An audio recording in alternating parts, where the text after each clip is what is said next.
Porque começar com R$ 1.000 e tentar fazer 1 milhão, 2 milhões é praticamente impossível. Não falando que é impossível, que nada é impossível no mercado, mas é praticamente impossível.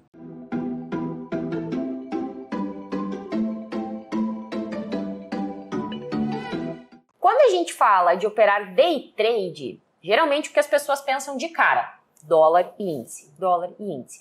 E eu cheguei aqui e eu fiquei muito curiosa para conhecer o pessoal, para vir conversar com vocês, justamente por quê? Porque me falaram o seguinte, eles operam ações no day trade. Ações. Por quê? Qual que é a sua visão da importância? Por que é mais fácil operar ações no day trade? Acho que o mais importante de tudo é a previsibilidade do fluxo de ordens. Então, diferente do dólar, e índice é muito loucão, né? Tem muito robô, é difícil você ler fluxo, mas comparando com o dólar, né? O dólar tem muita tesouraria, importador, exportador, tem fluxo, vamos dizer que o fluxo é um pouco mais sujo do que o de ações. De ação, às vezes acontece de um fundo de investimento, que são eles que realmente fazem o mercado das ações, começar a comprar uma ação e comprar o dia todo. Então é um fluxo bastante constante. É óbvio que isso não acontece em todas as ações, quando tem notícia, quando tem divulgação de resultado, é mais evidente. Mas são ativos muito mais previsíveis para você ler o fluxo de ordens. Uma outra coisa que eu acho muito legal é que você tem um leque de opções muito maior, né? Então, só opera o dólar. Se no dia que você está operando dólar, a sua estratégia ou o mercado não está legal, você vai perder dinheiro. A ação, se você tiver paciência, se você fizer um trabalho antes do mercado de pesquisa, de notícia, de análise de gráfico, você consegue filtrar algumas ações que sempre vão ser boas para operar durante o dia. Então, acho que não teria como existir uma mesa do tamanho da nossa, com 30 pessoas operando o mesmo ativo. E a ação a gente consegue realmente todo mundo operar ao mesmo tempo, sem um atrapalhar o outro. Às vezes um está em uma operação e o outro entra depois sem saber, e a gente consegue ter uma consistência maior por causa disso, porque todo dia a gente está em um ativo diferente.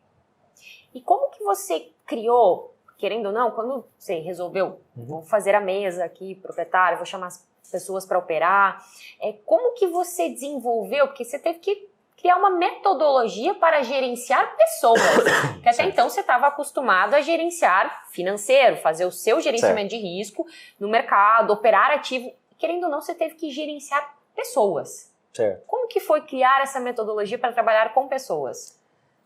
Na verdade, eu sempre tive um pouco de preconceito com mesa proprietária, porque assim, eu não via lógica em mim, por exemplo, né? Eu sou um cara consistente, ganho dinheiro tem algum tempo no mercado. Por que eu ia dividir o meu dinheiro com uma empresa, né? Então eu não via muita lógica nisso. E aí eu li um livro do Mike Bellafiore que chama One Good Trade. Eu nem sei se ele tem traduzido em português, eu sou meio doido, eu leio até os livros de fora. E ele é um dono de uma mesa proprietária em Nova York, uma das maiores do mundo. Inclusive eu tive a sorte de conversar com ele em uma videoconferência. E lá ele fala das vantagens de você ter uma mesa proprietária, né? Então muita coisa que eu trouxe para cá foi baseada no livro dele. E as outras a gente foi descobrindo e ainda está descobrindo até hoje.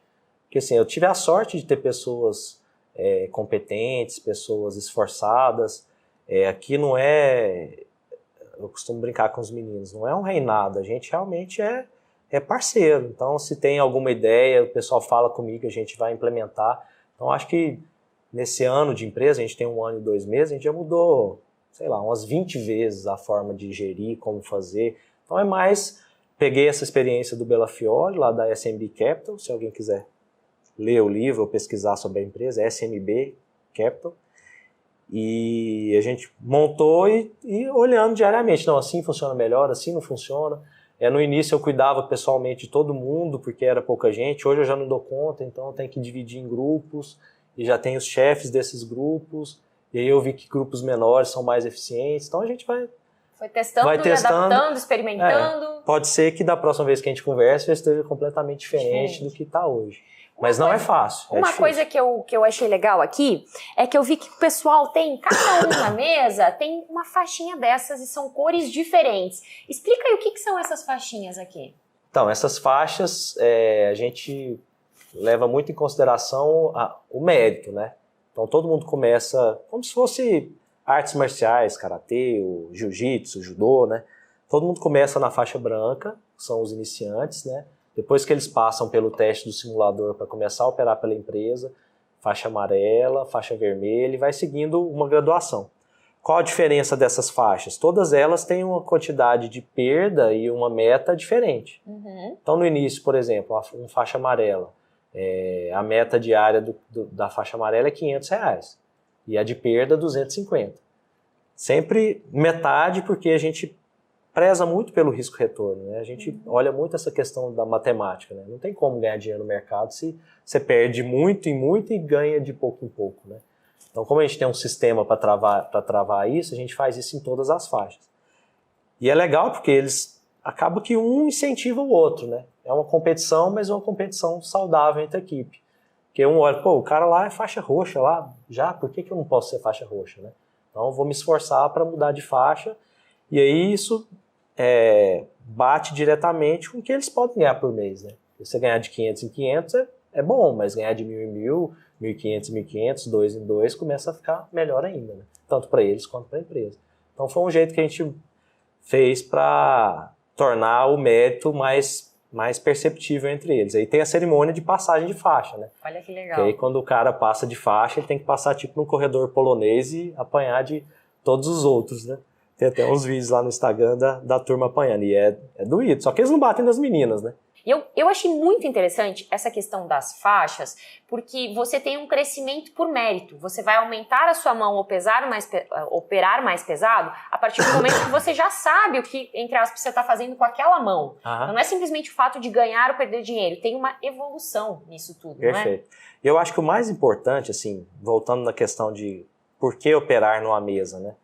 O que eu vejo com os alunos que eu tive, com muitas pessoas que estão operando que têm dificuldade? A pessoa não consegue controlar a perda. Então, por que aqui a gente tem traders jovens, de profissão, muito jovens, na verdade, que conseguem ganhar dinheiro? Não que eles não sejam capazes de controlar sozinhos, eu acho que alguns até são. Mas porque deu aquele limite, o sistema bloqueia. Zera a operação e bloqueia, e aí é só no outro dia. Então... quero ganhar mais. Aí a gente não tem muito problema com a pessoa querer ganhar mais, fazer mais do que meta. De vez em quando, também tem isso. Né? De vez em quando eu libero para fazer isso. Mas assim, perdeu aquilo ali, pô, é só no outro dia. Então, isso para quem está começando é muito importante. Porque você tem um controle externo de perda. Eu acho que talvez isso responde, não sei se totalmente, mas em parte, a pergunta que eu ia te fazer justamente agora, que é o seguinte, eu conversando aqui com o pessoal, poxa, vocês têm a Sociedade dos Traders tem quanto tempo? 1 ano e 2 meses. 1 ano e 2 meses. E conversando com o pessoal que opera aqui, são pessoas que operam há pouco tempo de mercado, 2 anos, muita gente menos de 1 ano, inclusive, são pessoas que já têm certos resultados consistentes, já fecham meses no positivo, já estão ganhando dinheiro. E isso, quando a gente vê num horizonte de pessoas que mais perdem do que ganham, quando a gente vê essas matérias catastróficas e tudo mais, eles são resultados bem contrastantes, que realmente chamam a atenção.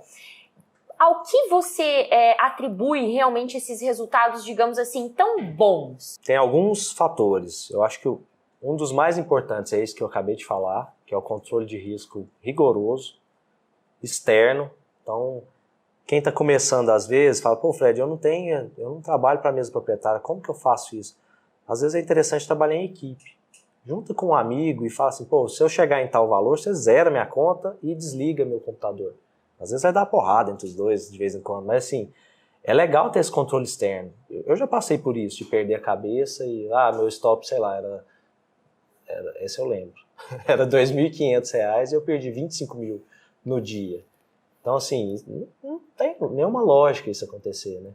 Então, esse controle externo de risco, ele é muito importante. Eu acho que quando a gente está em equipe, mesmo quem não estiver em mesa proprietária, fica mais fácil de fazer isso. A segunda coisa que a gente também já falou é começar pelo ativo certo. A gente tem um sistema que leva os iniciantes a começarem pelo índice, pelo dólar, né? E são ativos mais rápidos, mais dinâmicos, mais difíceis de operar do que a ação. O certo era todo mundo começar por swing trade, fazer operação em gráfico diário, devagarzinho, Acostumar o que é uma perda, o que é um ganho, colocar objetivo, começar a fazer conta, mas não, todo mundo já começa nos rápidos e aí é alavancado demais e começa com pouco dinheiro. De vez em quando me perguntam, fala, pô, Fred, mas eu não tenho dinheiro, como que eu vou operar a ação? Eu tenho que começar pelo índice, pelo dólar. Eu falo, cara, então junta dinheiro. É muito importante a gente ter dinheiro para dar certo no mercado. Então, espera um pouquinho, continua na sua profissão, ganha um pouco de dinheiro, faz uma reserva, começa de novo. Porque começar com R$1.000 e tentar fazer 1 milhão, 2 milhões é praticamente impossível. Não estou falando que é impossível, que nada é impossível no mercado, mas é praticamente impossível. E a terceira coisa que eu acho muito importante é o trabalho em equipe. Então aqui estão todos se ajudando. Pô, alguém bate meta, já tá, não, vamos achar a operação aqui para você, pra gente olhar junto. E aí, óbvio que não são todos assim, também é muita gente, tem pessoas de perfil diferente. Mas essa ajuda entre eles é muito importante. Quarto ponto que eu lembrei agora é um mentor. Então você tem alguém que sabe o que está falando, que tem experiência para te indicar o caminho, como vai fazer, que já passou por tudo isso. Então, direto tem fases ruins de mercado. Fala, gente, eu já passei por isso tantas vezes na minha vida. Perder uma semana, perder vários dias, as coisas não encaixam, aí você dá um desespero, você começa a pensar, nossa, mas eu não sirvo para isso aqui. Vai acontecer, acontece comigo até hoje, vai acontecer com eles o resto da vida de vez em quando. E aí o que é a diferença? Você começa a ficar mais ágil para sair do buraco, né? No começo o buraco vai lá embaixo, até você escalar e tal, é demorado. Mas quando você já tem experiência, você já fala, não, peraí, eu já passei por isso antes. O que eu tenho que fazer? Eu não tenho que fazer isso. Então beleza, amanhã eu vou com calma e vou fazer o que eu tenho que fazer. Então quando você tem alguém com experiência, eu não estou falando só de mim, os meninos são jovens de mercado, mas alguns deles já têm experiência de mercado por ficar aqui o dia inteiro, né? Tem muito tempo de tela. Então eles ajudam os mais jovens também. E isso facilita muito. E a quinta coisa, eu ia falar 3, fui lembrando. A gente faz uma seleção das pessoas, né? Então, no começo, quando a gente abriu, tinha muita vaga e pouca gente interessada. Então, teve gente que veio para cá que não tinha tanto perfil para estar operando com a gente. Hoje não, hoje a gente entrevista as pessoas, os meninos me ajudam, falam, não, esse cara realmente tem o perfil. Um processo de seleção, não é chegar, vou operar. Exatamente. Não, essa pessoa tem perfil. E aí, dentro desse perfil, as duas coisas que são fundamentais é aquilo que eu te falei. Tem tempo para operar? Ah, não, eu tenho meio período. Beleza? Não tá ruim. Não, vou poder ficar aqui meio período todos os dias porque eu tenho outra profissão. Não. Tá ótimo. Eu acho até bom que uma pessoa vai ter tranquilidade para operar. E a outra, tem reserva financeira? Ou tem outra profissão para se bancar? Porque, pode demorar 1 ano, igual a gente consegue com algumas pessoas, pode demorar 2, pode demorar 3. E aí? Quando começa a apertar, a conta começa a ficar mais difícil de fechar, né? A cabeça da pessoa começa a ter mais dificuldade. Então, esses 5 itens acho que são muito importantes, assim, eu também sou impressionado com o resultado que alguns têm, né? E uma coisa que é muito clara para mim é que é muito nítido para mim, que estou perto deles o tempo inteiro, quanto que os que mais se esforçam são os que mais têm resultado. Então, por mais que seja um sistema bom, que a gente se ajude, que a gente esteja no ativo bom, os que se esforçam evoluem. Os que vêm e estão aqui querendo ir só na onda, pegando a operação dos colegas e entrando junto com os outros, não evoluem. Não são traders consistentes ainda. Então, é muito claro para mim que o tempo de tela, esforço, é importantíssimo para dar certo. Ótimo, adorei. E eu super concordo com esses fatores que você trouxe aqui e acho que, assim, pela percepção que eu tive de conversar aqui com as pessoas, realmente tem muito a ver esses fatores para auxiliar nesses resultados tão rápidos, digamos assim. Mas sabe que eu fiquei curiosa de uma coisa agora? Você falou aí, realmente, as pessoas geralmente começam por dólar, índice, tem questão da alavancagem, mas a questão dos custos de operação, como vocês veem isso? Então, isso aí é uma briga nossa eterna, né? Porque a gente paga muito caro para operação. Então, na minha opinião, a B3 ela meio que força o iniciante a começar pelo índice dólar. Apesar que eles aumentaram os custos do índice dólar também, né? Mas a ação é muito mais cara. Mas mesmo assim, quando você coloca no papel a consistência que a gente consegue ter operando a ação frente aos custos mais baratos de índice dólar, ainda vale a pena. Mas a ideia até de operar mercado americano, que a gente está falando, mercado internacional, também é um pouco por causa disso. Um pouco disso. Porque a gente gasta muito todos os meses com a B3. E é monopólio, né?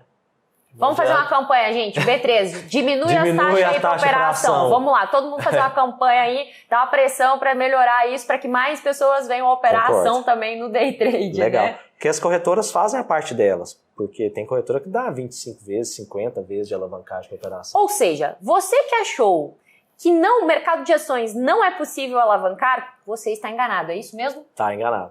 É bem alavancado. Porque 25 vezes é muita coisa. Não é igual dólar e índice que... Dá para se machucar. Dá para ganhar dinheiro e dá para se machucar. Dá, mas aí o mais sério, mas também é contornável, realmente são as taxas da B3. Mas, de novo, eu prefiro 1000 vezes a gente operando ação e ganhando dinheiro e pagando para a B3 do que operando dólar e índice e não ganhando dinheiro. Então, só para explicitar um pouquinho mais esse fato, não é que eu nunca tentei com a turma aqui operar índice e dólar. A gente já tentou com traders até experientes de mercado e até hoje eu não tive nenhum trader na mesa que conseguiu ganhar dinheiro com índice e dólar. Com índice e dólar. Já com ações? Já com ações, os meninos que são iniciantes conseguem ir bem. E agora eu queria explorar um pouquinho mais do Fred Trader, da sua história como trader. Tá. Fred, quando eu falo de pior dia até hoje no mercado financeiro, o que vem na sua mente? Um dia que eu resolvi operar alavancado em Petrobras, que eu perdi